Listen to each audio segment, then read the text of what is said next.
Spugans. It is I, Arth Blood, the girl next door.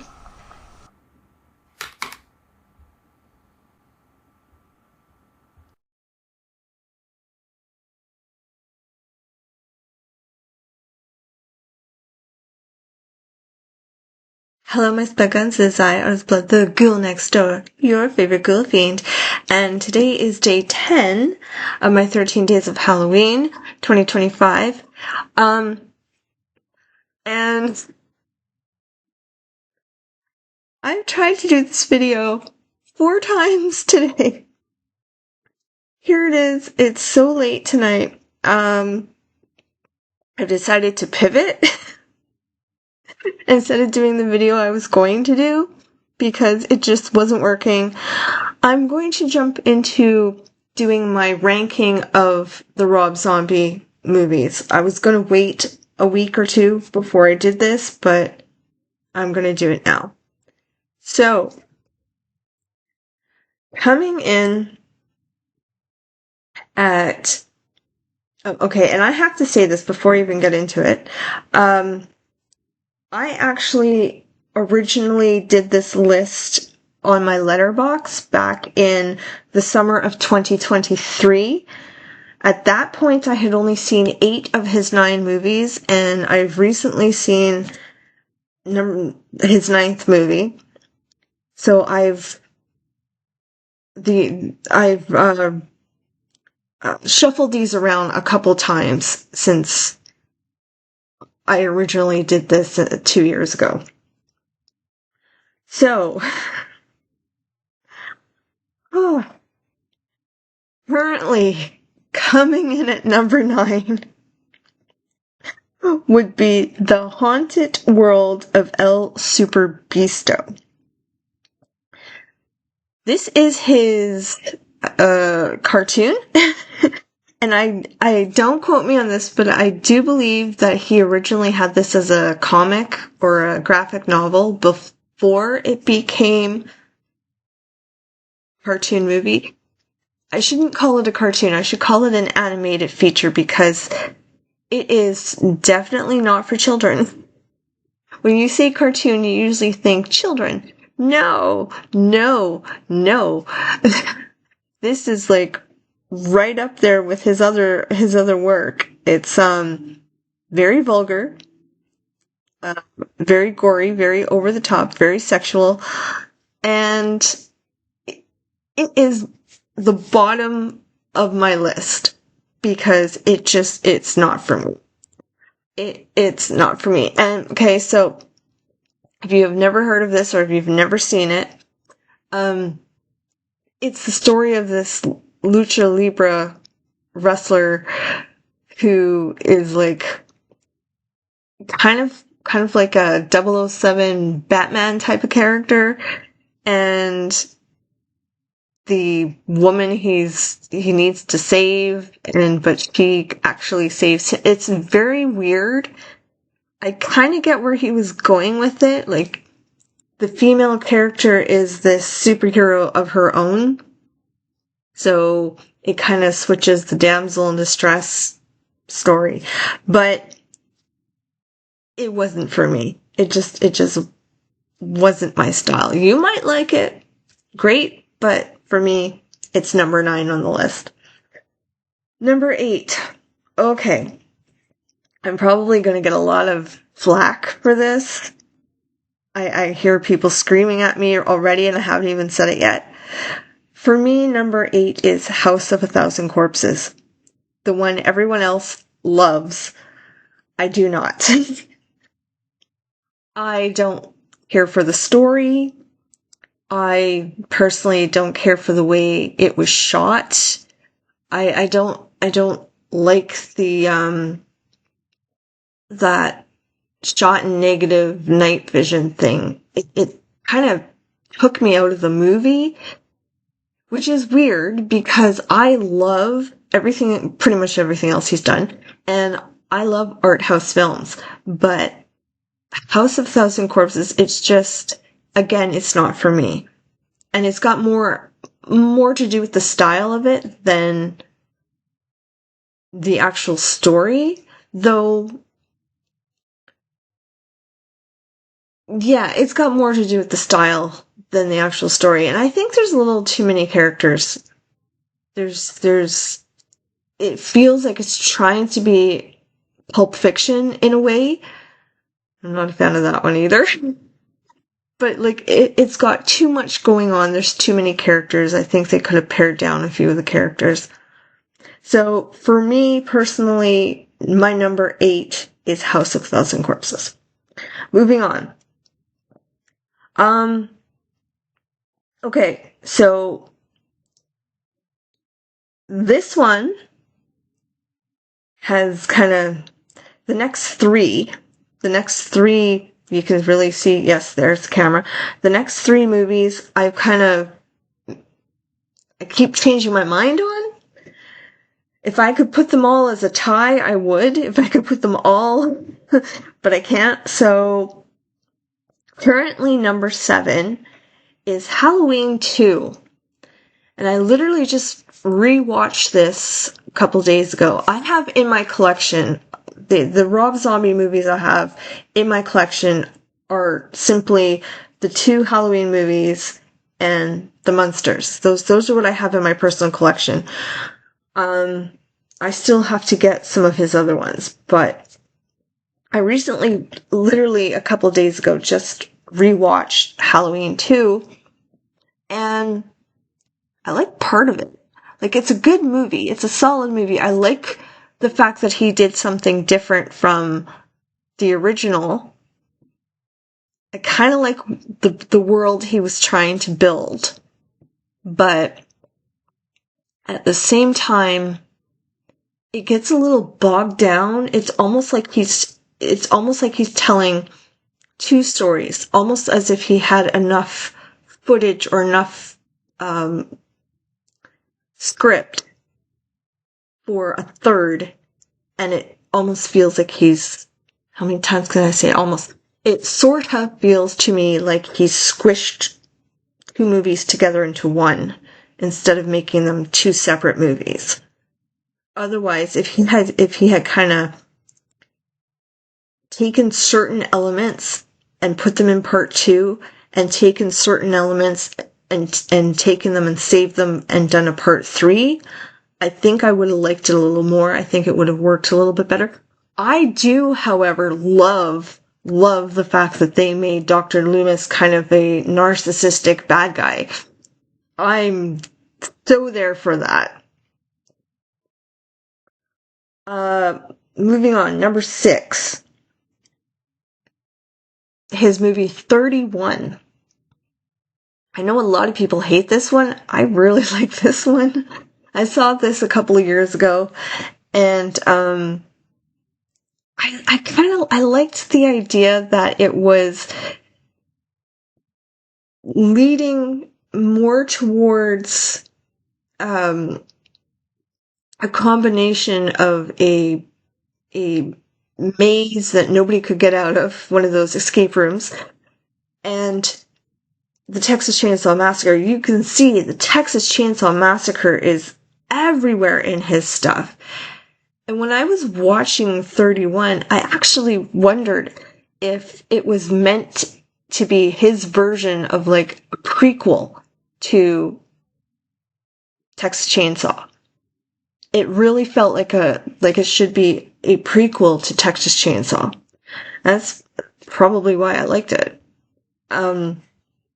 The use of a hitman serial killer for hire, I thought that was a little bit different. The one element I didn't really care for was the aristocrats that you have in there. I think, again, I think there's too many characters in the movie. He could have pared down and only had one of the aristocrats, and it might have flowed a little bit better, but otherwise I really like 31. Number 5.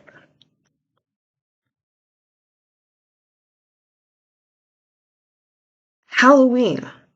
I had to stop. I had to look at my list because as I said, I've switched things around a few times. Halloween. Um, I don't really have too much negative to say about that one. I liked the structure of it. I liked the fact that, again, he was trying something different with the franchise, giving the kid version of Michael a backstory. I know other people hate that, but I actually liked it. I seem to say this a lot about his movies. I like the movie for the reasons that most people hate it. I seem to find myself saying that about most of his movies. Okay, where are we? We are number 4, Devil's Rejects. Again, I just re-watched that one a couple of nights ago, and I think it's far superior, far superior to Corpses. Like, I realized that House of a Thousand Corpses was his first movie, and he was basically coming from music video background when he walked into doing Thousand Corpses. By the time he got around to Devil's Reject, which was only a couple of years later, I think he found more of his groove. I really like that a lot more. I thought it was just a better story. I thought the acting was better. I thought the cast was better. It had a solid through line that you don't always see in horror films. Moving on. That brings me to, I believe I'm on number 3. 3 from Hell. Again, I think it's a better storyline. I think the acting is better. I like the choice of actors. I realize that the reason they had to switch some of the actors was because of one of the main actors dying during production, being sick and dying during production. But I liked the pivot that he had to do to save the film, to bring in Richard Brake and everything. I really appreciated seeing a different lineup in this movie. And we start seeing some of, was this the one where Daniel Roebuck? No. Daniel Roebuck was already in Halloween too. I like the addition of Daniel Roebuck to his studio lineup, for lack of a better term, to his stable. What did the old studios used to call it? I don't know. But I like him as an actor, and I like how he works with the other regular actors that Rob Zombie has in his movies. Like I said, I like that story better. We're on the 3rd chapter of the Firefly saga, and by this point, the actors have really put on the characters naturally. That's a very awkward sentence. They're more in tune with the characters' traits and kind of, I want to use the word texture. Because I think by that point they had played the characters for a decade, I believe. I can't remember what year that one came out. Was it a decade? Because I think it was 5 years between Corpses and Rejects. So I think, I don't know how long it was between Rejects and 3 from Hell, but you can tell in 3 from Hell the actors are more comfortable with the characters, and that shows through, and I appreciate that, and I think that's why one of the reasons I like that movie better. Moving on. My number 2 is Lords of Salem. I really like this one. Again, I think it has to do with the actors, but I always like that the Devil Made Me Do It story, and I like pretty much anything with witchcraft. And the movie, to me, I've said this before, it kind of feels like what you would get if you took Fear and Loathing in Las Vegas and Clockwork Orange and the Naked Lunch and kind of threw them together, and you had this mishmash. That's what it feels like, because you have these really great dream sequences that I know other people complain about. And the art house indie film feel. The scene where she's kind of being coerced over tea and wine with the ladies, with the witches. That's got this really interesting undertone to it. Like you're waiting for that hint of what they're kind of really thinking, because you have the character Dee Wallace plays. She's supposed to be kind of the flighty, brainy, or a brainless, flighty, more of an innocent character, and then you have the lady who plays Magenta. I've suddenly forgot her name. Magenta from Rocky Horror Picture Show. I have totally blanked on her name.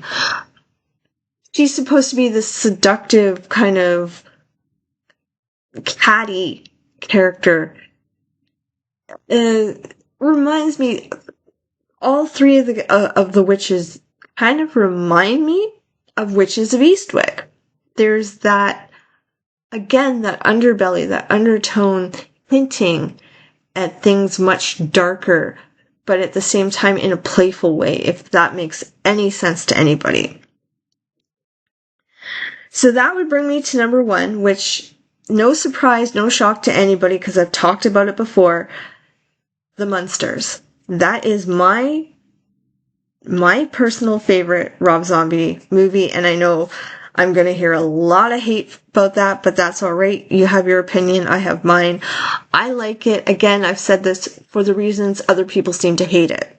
I love that it is a G-rated film. I love the stupid slapstick dad joke comedy that's in it. I love the nods to the original TV show and to some of the other made-for-TV movies. I think that it is a cute, comforting little horror rom-com, and I think the actors are perfect in their roles. And I know everyone complains about the casting of Sherry Moon Zombie as Lily and Jeff Daniel Phillips as Herman, but I don't think anybody else really could have played them. Not for this script. If somebody else had written the script and it was somebody else's movie, that would be another topic for another time. But as a Rob Zombie movie, nobody else quite gets, I don't think, his mindset the way this core group of people do. And again, as I said in my review for this one a few episodes back, the fact that Sherry Moon Zombie, who normally has a higher pitched voice, managed to lower her vocal range for this character, that's saying something. You know, that's not an easy task, and she managed to do it and keep it going through the whole movie. So, okay, I'm gonna leave it here because it's been a hell of a day trying to get this video done. So, that is my personal ranking of the Rob Zombie movies to date. As far as I know, he only has 9. If he has more, let me know so I can check them out, because this is all I've been able to find when I search for him, his movies. These 9 are all I've been able to find so far. Okay, I will be back tomorrow. We only have a couple of days left to the end of the month, so we only have a couple of videos left for the 13 days. And I will see you tomorrow with tomorrow's video. Until then, creeping screams!